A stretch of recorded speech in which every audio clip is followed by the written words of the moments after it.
I'm Brian Crawford. I'm with DENSO Manufacturing. We're one of the largest manufacturing companies in the world.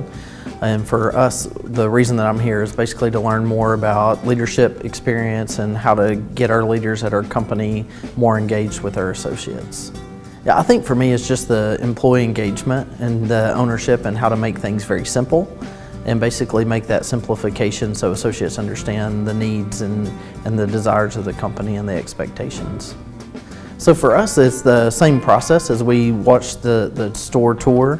For us, it's very relatable to manufacturing because everything has a process and a place and very one-piece flow. So for us, it relates a lot to our organization and what we do.